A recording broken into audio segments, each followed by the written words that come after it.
Hey there. So, welcome everyone who is watching this blab. This is one of our first blabs that we are going to be instituting in a four-part series that we have going on. We are going to be talking about how to organize your marketing for 2016. A lot of times when we talk to clients, we explain what we're going to do, and they kind of have a deer in the headlight look, and then we present this document to them, or we over time make sure that we present a deliverable to them, give them a visual aspect in a nice organized fashion. So one of the things that we always talk about is our marketing process: generate, capture, store, and nurture. But what we found is that organizing and actually planning are two different things. So we're going to talk about, again, organizing your marketing campaign for 2016. So without further ado, I'm Grandison Shines, the Chief Marketing Officer here at Direct Business Marketing. And I have online with me at the top left, top right, hopefully it's your top right, is our COO, Mr. Dustin Fickbaum. He is the guy who, once the client becomes once they become a client, then he and his team take over all the day-to-day actions. And then we have the tech guru below, Mr. Andrew Hoagland, self-proclaimed nerd, but also the tech guy behind all of everything that happens, all the products and services for DBM. So without further ado, so, gentlemen, we're going to talk about organizing marketing campaigns, right, for 2016. And that's kind of the big topic right now for us here at Direct Business Marketing. So we're going to take this in stages, right? Generate today. Tomorrow we're going to talk about capture. Then we're going to store. Then we're going to talk about nurture. That is our marketing process. So generate items today, gentlemen. If you had to say to our audience and give them the top 5 mediums that they should be using for their marketing, no matter what industry, what would you say would be the top 5? Well, I don't think we can say no matter what industry. I think every generate item depends on your industry. But if I had to pick as a general umbrella statement, I would say pay-per-click and SEO would definitely be up there as some of the top 2 items. Okay. Yeah, that's a good point, Drew. Based upon what you're marketing, what you're selling, what you're trying to accomplish with your marketing campaign, those items are going to change. But pay-per-click and SEO are certainly 2. And then obviously broadcast media, radio and television, you can throw in there for some industries, and print media if you're sending out flyers or postcards or things of that nature, that can certainly get bundled in depending on what you're marketing. So would PPC and SEO work for any industry, or would that be more just kind of depends on the product or service, in your opinion? I would say that everything depends on the product or service. That's why we go through our entire marketing plan document to figure out, which client types fit for different client types fit for different generate items. Print media doesn't always work for a specific client type. Pay-per-click doesn't always work. Okay. But if I had to rank them as the most popular, I definitely would say, pay-per-click is probably the most popular generate item, mainly because it's easy you're matching your product or service with someone who's looking for your product or service, and it's easy to track your money where it goes. Okay. So, Dustin, in organizing a PPC campaign, is there a lot that goes into organizing it? The keyword research, everything else that's facilitated with it? Well, there's a lot that goes into doing it right. Oftentimes, people that have less experience just throw a lot of paint at the wall to see what sticks. But certainly, if you're using pay-per-click, there's a lot of research that should go into that and nuances to doing it. There are a host of things you need to pay attention to when you're setting up a pay-per-click campaign, like your call to action, your landing page, and things of that nature, that I think we'll get into further in this discussion and also in the next coming days with our other 3 stages of a marketing campaign. Sure. So SEO is also kind of the same. Well, one's just kind of paid. I mean, for those who don't know what SEO is, search engine optimization, surprisingly, there are people still that don't know what it is, but that's okay. So search engine optimization versus PPC. if you had to put together, when putting together a marketing campaign and organizing, which one are you going to institute first? Well, generally, you'd probably institute pay-per-click first because, as Drew said, you can track the money better. There's a more instant return on your marketing dollars. But in planning and organizing both campaigns, there are a lot of similarities there, especially with the keywords you're targeting and the audience you're trying to speak to. So pay-per-click and SEO have a lot of similarities. And generally, when we set up both for a client, we see a lot of overlap in the things that need to be done as you organize your marketing campaign for pay-per-click or SEO. Right. Okay. So we talk about the 5 mediums all the time. The sixth one is always a JV partner, right? We always say, hey, gotta have JV partners. Let's try to leverage someone else's list. The one thing that some campaigns don't have, or sometimes they miss, the call to action, right? So how important is it to have the call to action, or is it important to have the call to action with every single lead generating item that you're going to put out there? Drew, what do you say? Yeah, I would say that's the biggest thing that we see when we go into a client and help them reorganize and remap their marketing campaign, is that they have generate items, they have things out there, whether it's advertisement, or they've spent money places, and we generally hear them say, hey, I tried that and it didn't work. I tried pay-per-click, it didn't work. I tried radio, it didn't work. And usually when we hear that happen, we look at what they did, and typically the biggest error is that there's no call to action. So that's why the planning phase is so important, that you planned everything from the generate, capture, store, nurture, so that you know exactly when you're putting those generate items out there and spending your hard-earned marketing dollars, that you have a plan to take them all the way to the end.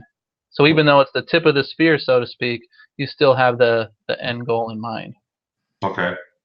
So one of the aspects of, let's say, talk about thinking through the call to action process.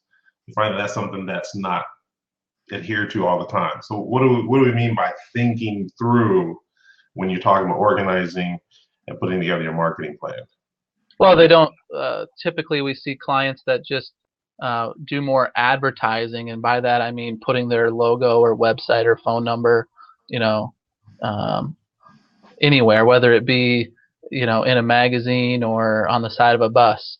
But they haven't thought about, well, who's going to view that marketing, and what kind of response do I want them to take? And so that's where the call to action comes into place, where hey, I'm going to take out this billboard, let's say. Well, what do I want them to do? Who's the person who's going to view it, and what do I want them to do to give them a call to action? That's the key, I think. That's a great question to ask yourself, is when they come to your website, when they walk in your storefront, when they call your phone number, what do you want them to do? That's a great question, Drew. And carry that, what you want them to do, all the way to the beginning of the marketing. So from the beginning all the way to the end, all the way to the nurture process. Is that what you're saying? Yeah. Okay. All right. So the whole opportunity for the generate column is to get views, right? Get eyeballs. A lot of times people say, oh, they have, like you just said, kind of, Drew, the marketing didn't work. Well, how do you feel about making sure, or what can you elaborate on, Drew and Dustin, this question, both of you guys, elaborate on when you talk about extending or making sure the mediums get to where they can actually be viewed? Because a lot of times, again, people say, oh, the marketing didn't work. Well, did it really work, or did you really not have it in the right place? That high on the totem pole for importance. I think that all stems from the planning. The first step in all of our marketing documentation is to identify the client types and to identify who you're targeting. So you might have a different generate, capture, store, nurture for different client types. An easy business to look at is someone who sells retail and sells wholesale. Well, if you're selling, your retail clients are going to have a different campaign, and your wholesale clients are going to have a totally different campaign, and they might not have the same generate items at all because they're two different client types. So, if you have and this happens to everybody. You generate a marketing plan, and it's not creating the results that you want. One of the places to look is to see, hey, are you actually putting your generate items in the places where your client type is? Yeah, true. Dustin, what do you say about that? Yeah, and that's why we speak about the call to action, because you can measure the results typically if you have a call to action. If your call to action is to dial a phone number, or your call to action is to fill out a form on a website or bring in a coupon to a restaurant, those are all things you can measure, as opposed to what Drew was talking about before. You put your logo on the side of a bus and you hope you get results, but you don't know unless you have some sort of call of action attached to it. So that's why the call to action comes into play throughout the entire marketing process, because it helps you measure the results of your campaign. Okay. Making sure we track the results, right? Yeah, you're pretty big on that, Dustin. Dustin's really good at tracking the campaign and making sure we get the numbers. He's a numbers guy, so when we talk about lead generation and how much was generated and everything else, I mean, Dustin's the guy with all the statistics that and reports he gives to clients, so that's important. Finally, I'm sorry, actually, go ahead. I was going to ask that question of you, Grant, and we kind of glossed over it earlier. I feel like JV partners, joint venture partners, is it should be such an important part of every business.